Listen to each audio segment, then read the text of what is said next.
there. We're Victoria and Camila. We're from Argentina. We're book talkers. Read the book, seen the movie, loved them both.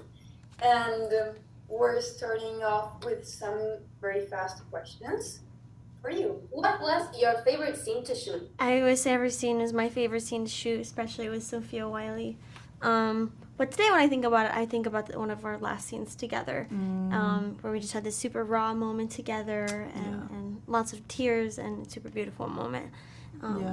Honestly, I would completely agree. I think that was such a fun day. It was one of the first scenes we had together. I think it was in one the of the first things week. we shot. Yeah, but it's at the end of the movie, so it was really interesting because we had to, portray such real, authentic love and friendship when we were still getting to know each other. But I think it really came across on screen. Have you ever acted on a movie that was built in a fantasy world with this many effects and fancy costumes? No. Not this many effects and fancy costumes. I've worn some pretty kooky costumes before, but these ones are particularly wild. Yeah. This is definitely the most fantasy I've done. Yeah, same here. I'd never really worked with special effects before, so realizing that a magical movie is not as magical on set was a big shift for me. We did a lot practically, though. Yeah, there's this one scene where, there's fire coming out of the ceiling, and that fire was actually there, and for our fingers glowing in the movie, we actually had prosthetics that had little lights underneath, and so it would actually glow. So it felt really real in certain moments, but then there are other moments where I was like, whoa, I have to imagine right now. Was there any part of your character that you felt particularly hard to portray?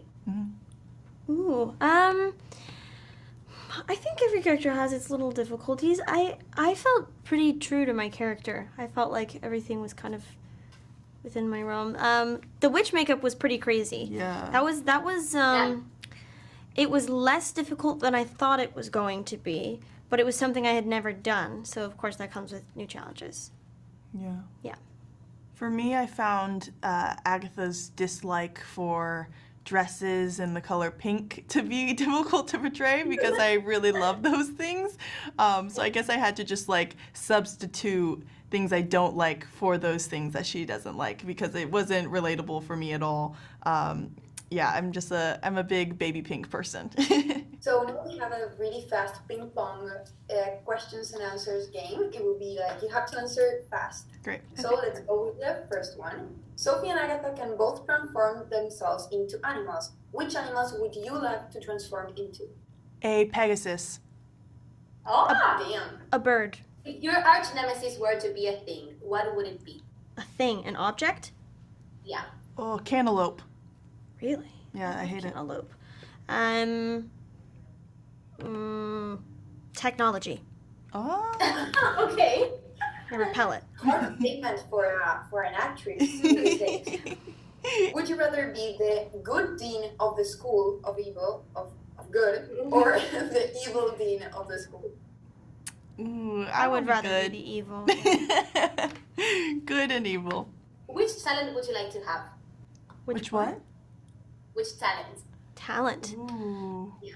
I would love to be able to transform into a dove. Yeah. We both, you transform into a raven, and I transform into a dove at some point, and I just think that would be so cool to fly, and just to transform. How awesome is that? Yeah. Also throwing fire. And last, would you like to know what fairy tale the historian was writing or wrote about you? Yes and no. I don't want to know my destiny, but I also want to know everything that's going to happen in my life at the same time. So I think that would be interesting to see it all in one go, but then what's the excitement about that too? Yeah, I don't want to know. Spontaneity. I don't want to know. That was all. Thank you girls for your time. We loved the movie. Thank you for having us here. I love your outfits, by the way. Thank you. And thank you for being here with us. We hope to see you in a second movie. Yes. Fingers crossed. Thank you. Thank you. Have a good day. Bye. Hi, Soman. We are Victoria and Camila. We are book talkers from Argentina. We read and loved your book. It was amazing. Thank you very much for joining us here. As you know, we will ask you some questions about the School of Good and Evil. Absolutely. So, thank you for being here.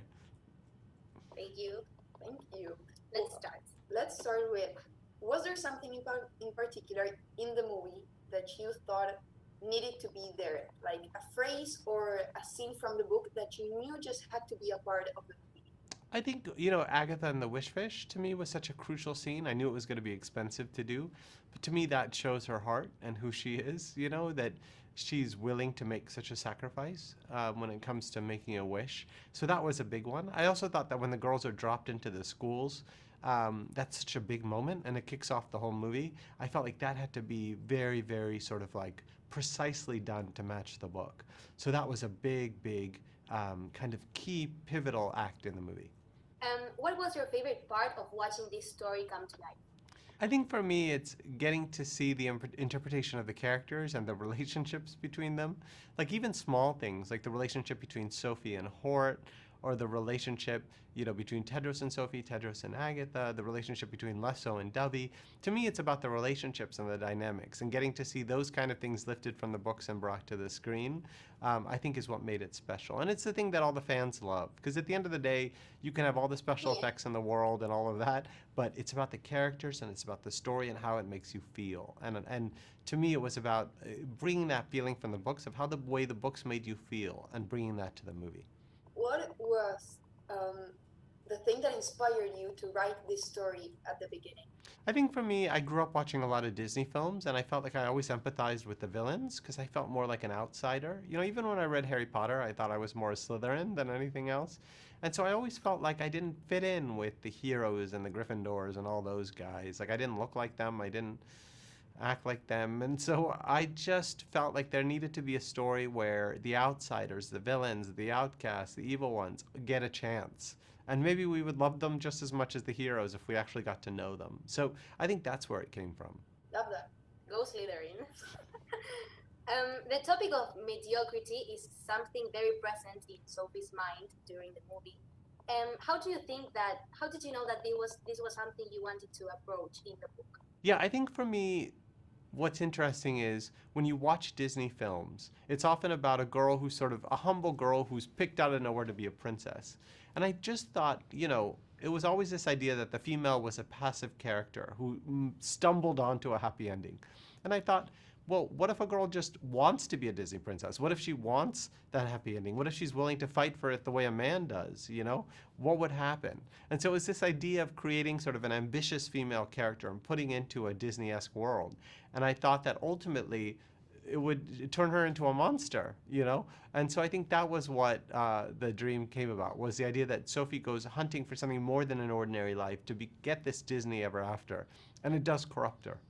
Well, and how about the cast? How did you have someone in mind for it, or how were you involved in the selection process? Not really did I have someone in mind, because I felt like, to me, it was about the spirit of the characters and finding people who represented that. You know, and our director, Paul Feig, is so fantastic at casting that, you know, to be able to just give him the freedom to find who he thought fit best for the parts, you know, I thought was really important. And then I weighed in, you know, where I could. But ultimately, we were pretty much on the same page all the way through. What message would you like children to take from the movie and the books? I think for me, it's about holding on to your friends, you know, and realizing that your bond with your friends is deeper than any bond you might even have in your romantic relationships and things like that, because it can last forever. So to really value your friendships and to see that kind of love is often the deepest and truest love of all. That's so cute. And lastly, we would love to know if you had in mind, like, if you would like to see a second movie coming to life. I would love it. The ending of this movie is great.